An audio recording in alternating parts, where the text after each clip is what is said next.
नमस्कार साथियों, आप सभी का हमारे YouTube चैनल पर स्वागत है। आज के वीडियो में हम हिंदी शिक्षण वीडियो के अति महत्वपूर्ण 20 सवालों पे चर्चा करेंगे। और हिंदी शिक्षण भाषा 1 के विद्यार्थी, भाषा फर्स्ट में हो या भाषा सेकंड के अंदर आपने ले रखी है, दोनों के लिए ये शिक्षण विद्या अति महत्वपूर्ण रहती है। यहाँ पर हिंदी शिक्षण में जो हिंदी शिक्षण की जो विधियाँ है उसके लगभग 10 सवाल आपसे पूछे जाते हैं। और अगर आप सही फ़ोकस करके पढ़ते हैं तो आप 10 में से 10 सवाल भी आसानी से कर सकते हैं। और अगर अच्छी हिंदी शिक्षण विधि आपने पढ़ रखी है तो ये संस्कृत में भी काम आ जाती है, साथ ही सामाजिक वगैरह उसमें भी काम आती है, थोड़ा-सा हिंट ज़रूर मिल जाता है। हम सवाल शुरू करते हैं पहले से। पहला सवाल हमारा यह है कि कक्षा में जो सहायक सामग्री होती है उसका प्रयोग किया जाता है। तो किस रूप में हम प्रयोग कर सकते हैं? सहायक सामग्री का मतलब होता है टीचर है, बालक को समझाने के लिए एक्स्ट्रा सामग्री लेता है, जिसके माध्यम से बच्चा अच्छी तरह से सीख लेता है। तो इस सामग्री का जो प्रयोग है वो साधन के रूप में होता है, साध्य के रूप में होता है, मनोरंजन के लिए होता है या ध्यान भटकाने के लिए होता है। तो यहाँ पर जो सहायक सामग्री है, इसका प्रयोग साधन के रूप में किया जाता है, तो आपका ए ऑप्शन आपका राइट रहेगा। चलते अगले सवाल की ओर। सवाल नंबर 2 है हमारा कि लिखा है श्रव्य दृश्य उपकरणों के संबंध में कौन सा कथन सत्य नहीं है। दो हमारे जो ऑडियो विजुअल उपकरण होते हैं जैसे श्रव्य दृश्य सामग्री होती है, कौन सा कथन सत्य नहीं है। तो यहाँ पर हम देखते हैं कि ये अधिगम प्रक्रिया को सरल बनाने में साधन मात्र होते हैं, तो बिल्कुल राइट है। शाब्दिकता में कमी करते हैं, शिक्षण का स्थान लेते हैं और अधिगम को सुगम बनाते हैं। तो नहीं पूछा है, तो नहीं हम क्या करेंगे, ये शिक्षक का स्थान ले लेते हैं, तो ये शिक्षक का स्थान कभी भी नहीं लेते हैं। ठीक है? तो ये शिक्षक का स्थान कभी भी नहीं लेते हैं, तो इसके अंदर सी ऑप्शन आपका राइट रह जाएगा। अगला सवाल है हमारा, यहाँ पर शिक्षण जो सहायक सामग्री है, उसमें कौन-सा सिद्धांत प्रयुक्त नहीं होता है? तो शिक्षण सहायक सामग्री में कौन-सा सिद्धांत प्रयुक्त नहीं होता है? तो प्रेरणा का सिद्धांत है, वो प्रयुक्त होता है। चयन का सिद्धांत, ये भी प्रयुक्त होता है। अनुक्रिया का सिद्धांत, ये भी प्रयुक्त होता है। तो व्यापकता का जो सिद्धांत है ना, ये इसमें क्या होता है, प्रयुक्त नहीं होता है। तो आपका जो डी ऑप्शन है इसमें राइट रहेगा। तो ये शिक्षण सामग्रियों से संबंधित सिद्धांत है, तो 3 तो रहेंगे, चौथा वाला इसमें नहीं रहेगा। अगला सवाल है, हिंदी भाषा शिक्षण से संबंधित प्रमुख चुनौतियाँ कौन-सी होती है? अगर आप हिंदी भाषा का शिक्षण करा रहे हैं, तो आपके सामने किस तरह की चुनौतियाँ आती है? तो यहाँ पर क्या होता है कि हिंदी शिक्षण में योग्य शिक्षकों का अभाव होता है, सही बात है, क्योंकि योग्य शिक्षक के अभाव में शिक्षण कम हो पाता है। अंग्रेजी के प्रति समाज का प्रेम, ठीक है, और हिंदी का अस्थिर होना, तो ये तीनों ही कथन आपके सामने आते रहते हैं, क्योंकि यहाँ पर अंग्रेजी के प्रति समाज का प्रेम ये भी देखा जाता है नहीं होता है, और हिंदी का अस्थिर स्वरूप भी क्या रहता है।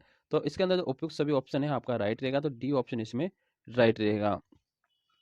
श्रुतलेख से अगला सवाल है, जैसे लिखा है कि श्रुतलेख से किस कौशल का अधिक विकास होता है? यानी हम श्रुतलेख लिखवाते हैं कक्षाओं में, जैसे बच्चे अब टीचर बोलता है, बच्चे लिखते हैं, तो उसमें सबसे अधिक किसका विकास होता है? श्रवण लेखन का होता है, वाचन श्रवण का होता है, श्रवण वाचन का होता है, ठीक है, और लेखन वाचन का होता है। तो श्रुतलेख में क्या होता है कि बच्चा अध्यापक की बात को सुनकर लिखता है, ठीक है? तो सुनने की जो शक्ति है, उसमें क्या होगा, अच्छा विकास होगा। पहले तो वो सुनेगा और फिर उसे क्या करेगा, वो लिखेगा। तो सुनना और लिखना, ये 2 कौशल में सबसे ज़्यादा बढ़ोतरी होती है, अगर आप श्रुत लेकर काम करेंगे। अगला सवाल है, निम्न में से कौन-सी प्रत्यक्ष अनुभव या क्रिया प्रदान शिक्षक सहायक सामग्री है? यानी प्रत्यक्ष अनुभव करवाती है, ठीक है? तो प्रदर्शन हो गया, फिल्म प्रोजेक्टर हो गया, फ्लैनल बोर्ड हो गया, बुलेटिन बोर्ड हो गया। तो यहाँ पर ये जो एक प्रदर्शन होता है, तो ये क्या करता है, ये प्रत्यक्ष अनुभव करवाता है, ठीक है? तो ये एक ऐसी सामग्री जो प्रत्यक्ष अनुभव करवाती है। अगला सवाल है मौन पठन, यानी मौन पठन जो उसको हम कहते हैं साइलेंट रीडिंग। और मौन पठन के 2 प्रकार होते हैं, जैसे गंभीर वाचन है और द्रुत वाचन है। तो इसका लाभ क्या है कि उच्चारण हेतु अभ्यास हेतु अवसर मिलता है, सब अध्याय की प्रवृत्ति का विकसित होती है, पठन की शुद्धता का संवर्धन होता है, या एकाग्रचित्ता होकर ध्वनियों शुद्ध उच्चारण करना होता है। तो मौन पठन में क्या होता है कि सब अध्याय की जो प्रवृत्ति है ना, वो ज़्यादा विकसित होती है, क्योंकि वो मन ही मन के अंदर पढ़ता है, तो सब अध्याय की प्रवृत्ति है वो इसमें क्या होती है, विकसित। अगला सवाल है, मौन वाचन के प्रकार आपको बताने हैं। तो मौन वाचन के कितने प्रकार होते हैं? तो यहाँ पर हम सभी जानते हैं कि जो मौन वाचन है उसके 2 प्रकार होते हैं, ठीक है? तो मौन वाचन एक तो द्रुत वाचन होता है और एक गंभीर वाचन होता है। तो मौन वाचन का जो प्रकार है ये द्रुत वाचन है। तो आपको पता ही होना चाहिए कि मौन वाचन 2 प्रकार के होते हैं, एक गंभीर वाचन और एक द्रुत वाचन। तो इसमें आपसे पूछा है, तो ये द्रुत वाचन इसका ऑप्शन राइट रहेगा। अगले सवाल की बात करते हैं, ये शिक्षण सहायक सामग्री से संबंधित सवाल है। इसमें लिखा है कि निम्न में से कौन सी एक त्रिआयामी शिक्षण सहायक सामग्री है? त्रिआयामी यानी थ्री डायग्नोसिल सिस्टम में होती है, जैसे त्रिवियम आयामी होती है, 3 पट होते हैं इसमें। प्रतिरूप होता है, श्यामपट होता है, स्लाइड होता है, कार्टून होता है। तो इसमें ये जो प्रतिरूप है ना, ये एक त्रिआयामी शिक्षण सामग्री होती है। श्यामपट में हम सीधा देख के करते हैं, कार्टून जो चलता रहता है उसे हम देख के सुन सकते हैं, स्लाइड होती है जो सामने चलती है उसे देख सकते हैं, लेकिन प्रतिरूप है ना एक त्रिआयामी शिक्षण सामने तीनों एंगल से अपने को अध्ययन करवाती है। अगले सवाल में बात करेंगे, जैसे लिखा है कि मौखिक अभिव्यक्ति कौशल का जो विकास है उस करने का सबसे सशक्त माध्यम कौन सा है? मौखिक अभिव्यक्ति करने का सबसे सशक्त माध्यम कौन सा है? विद्यालय की पत्रिका है, नाटक है, वाद विवाद है, क्विज प्रतियोगिता है। तो सबसे ज़्यादा मौखिक अभिव्यक्ति है वो क्या होता है? वाद विवाद में होती है। यानी दो व्यक्ति आपस में बात करते हैं, दो से अधिक व्यक्ति भी आपस में बात करते हैं, तो उसमें क्या होता है कि आपस में एक दूसरे को कहते हैं, तो मौखिक अभिव्यक्ति उसमें सबसे ज़्यादा होती है। तो वाद विवाद में सबसे ज़्यादा मौखिक अभिव्यक्ति होती है। अगला सवाल है लेखन से संबंधित है। इसमें लिखा है कि लेखन क्रिया का जो शिक्षण है वो कब से शुरू कर देना चाहिए? यानी लिखने का जो काम है वो कब से शुरू कर देना चाहिए और आरंभ क्या होता है? यानी बच्चा सबसे पहले लिखना कैसे स्टार्ट करता है? सीधी रेखाओं से, घुंडियों से, तिरछी रेखाओं से या अक्षरों से? तो बच्चा सबसे पहले सीधी रेखाओं से लिखना स्टार्ट करता है, तो इसका ऑप्शन आपका ए राइट रह जाएगा। अगला सवाल है, आपको एक सुमेलित ढूंढना है कि कौन सा सुमेलित नहीं है।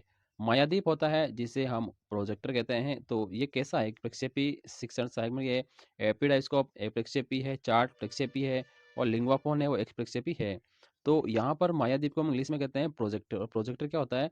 दृश्य सामग्री तो है ही है, लेकिन क्या होता है? प्रक्षेप किया जाता है, दीवार पे प्रक्षेप करके इसे समझाया जाता है। तो इसका ऑप्शन ये राइट रहेगा।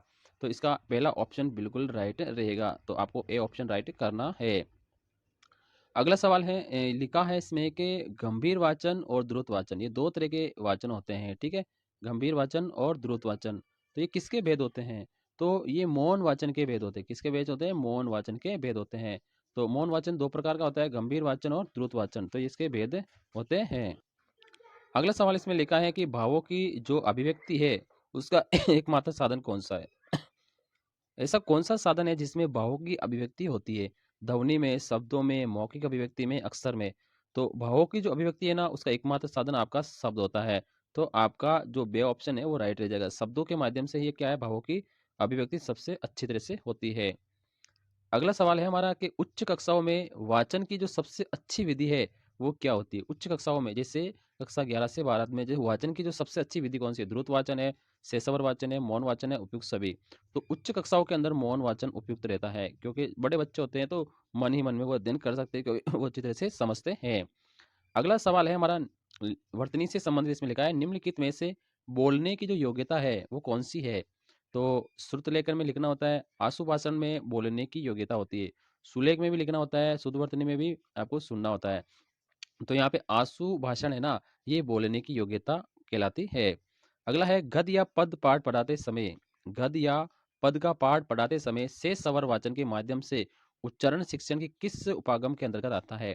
गद्य या पद का आप पाठ पढ़ा रहे हैं उस वक्त जो शेष स्वर वाचन के माध्यम से हम उच्चारण शिक्षण करवाते हैं, तो उसके अंदर कौन सा आता है? तो इसमें क्या होता है? पाठ शेष सर्ग उपागम आता है। कौन सा आता है? पाठ शेष सर्ग, ये इसका उपयुक्त आंसर रहेगा। चलते हैं अगले सवाल में। इसमें लिखा है मौन वाचन से क्या लाभ है? तो मौन वाचन से आपको क्या लाभ होता है? अज्ञान की वृद्धि, अवकाश के समय का सदुपयोग, शारीरिक वृद्धि, उपयुक्त सभी?